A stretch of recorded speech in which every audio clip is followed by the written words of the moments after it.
Hello, US 101 History Late Start class.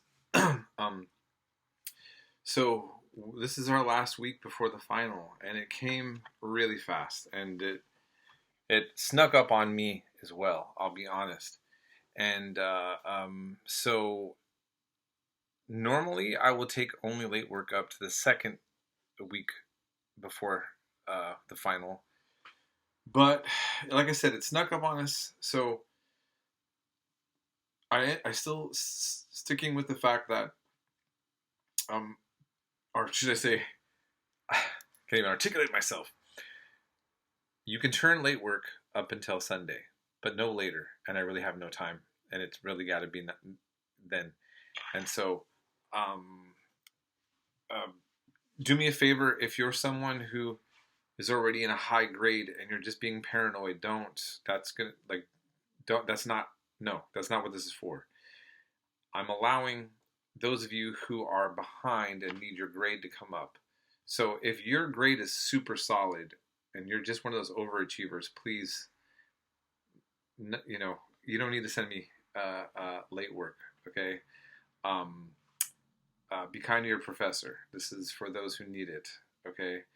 And it'll help me focus on grading for those who are taking this last ditch minute to catch up. All right. So having said that, I mean, wow, right? This class zoomed right through everything. Okay, so what did we cover for week 8? Covered a lot in the readings, for the discussion, and in the videos. And you looked at a lot of primary sources, so basically we covered the Civil War from the beginning to the end very quickly. And, what was the Civil War over? States' rights or some other issue?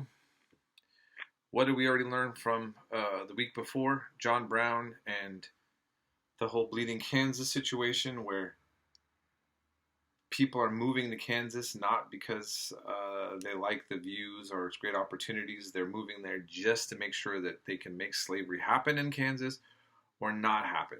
So Americans were feeling so passionate that they're willing to move to entire other areas with horse and buggy just to prevent this institution from being stopped or started.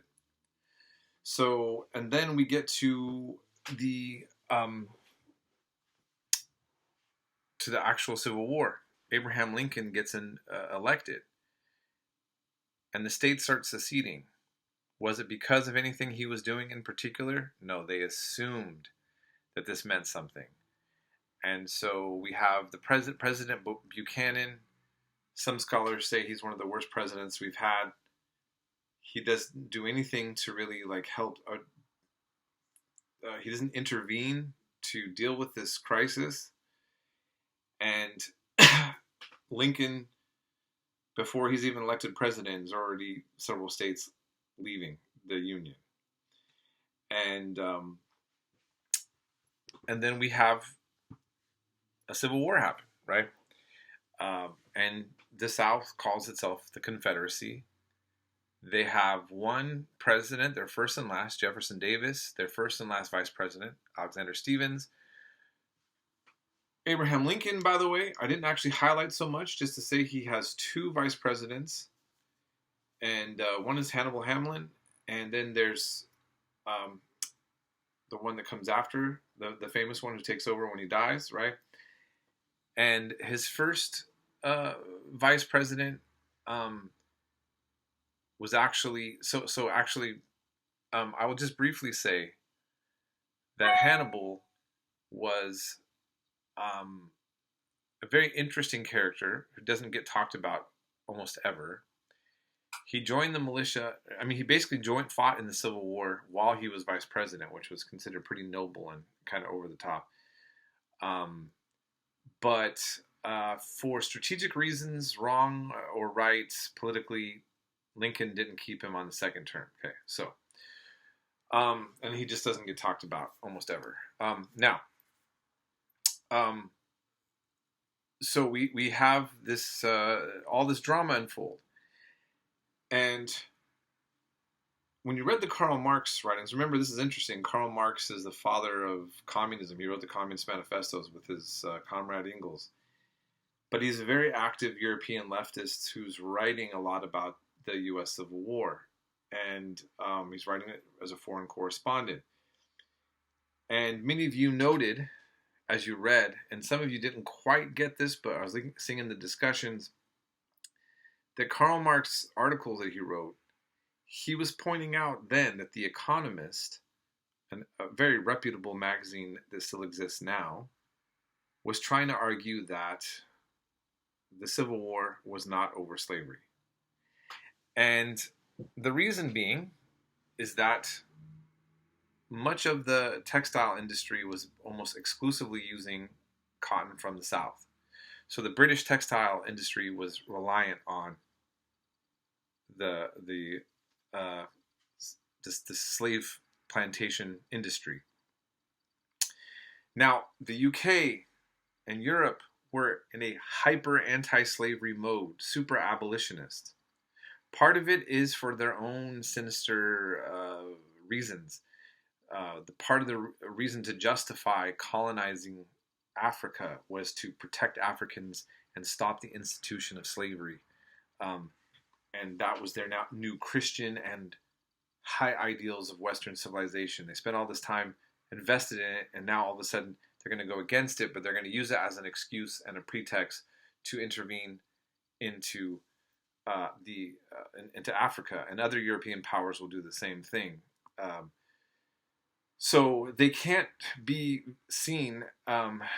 It kind of blows the lid off of this argument if all of a sudden, the British are supporting in a civil war a state, a country that is going to war solely to protect slavery. So they're trying to help make it look like it's not the case. Karl Marx points out, he says, look, you're right. If you look at the Union and you see what Lincoln and the unions are saying, that the Civil War is about preserving the Union. They're not claiming that it's about slavery.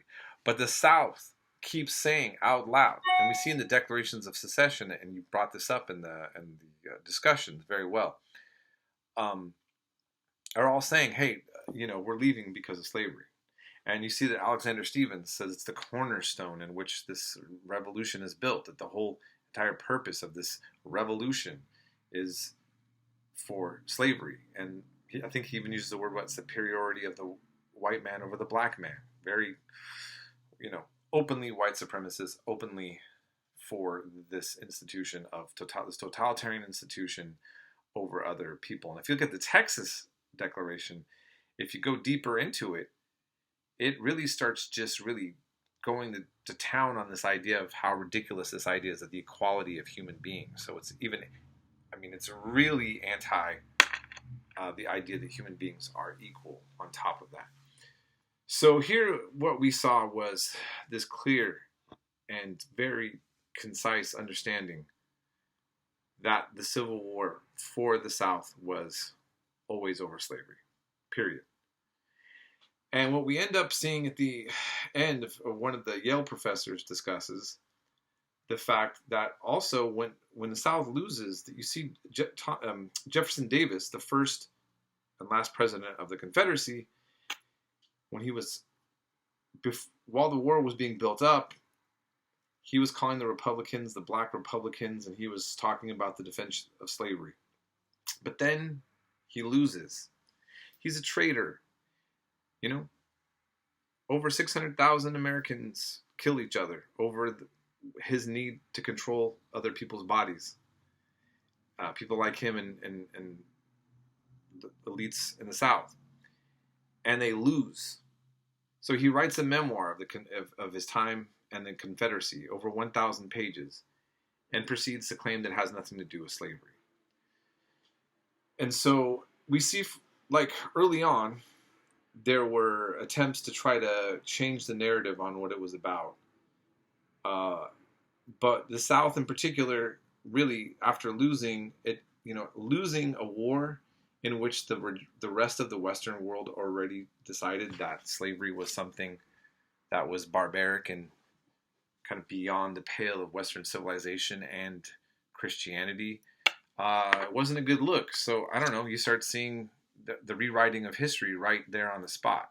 But the documentation is all clear, and that's what I wanted you all to see. And it looks like I see in the discussions that that's what you've noticed.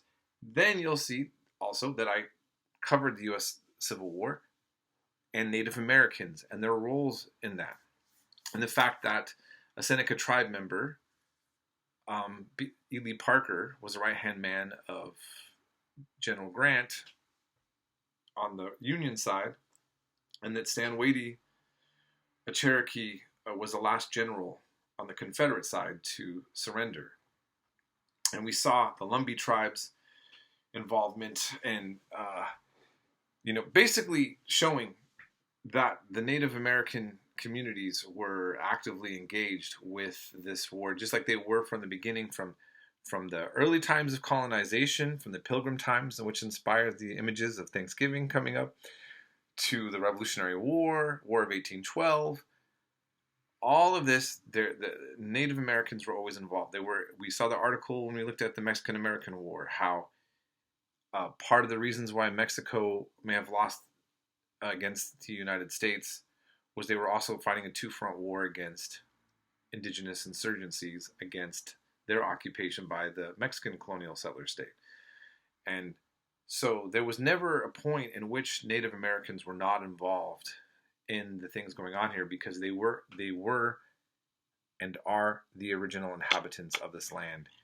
And their history involved in it is downplayed seriously. And I can go on even further details where it gets really complex. But it's something that at least for now, I hope you're realizing, you're putting on your radar that U.S. history and natives, it's always there.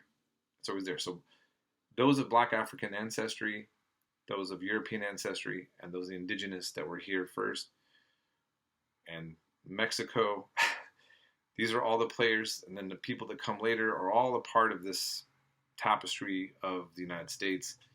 And the U.S. Civil War was also being understood by the rest of the world, not in isolation. So I hope you can just kind of wrap your minds around that, keep your education going on that.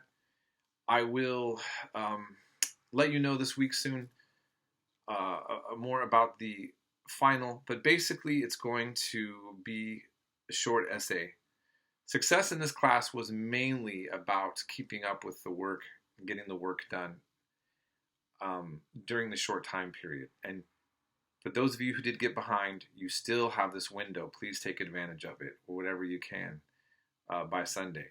And I'm having Zoom office hours open today, since it's also Thanksgiving week, and there's not going to be another night we can do it. So please reach out to me and contact me if you need any help, questions, and any of that. So, all right. Have a wonderful holiday time with your family and loved ones, and we'll be in touch.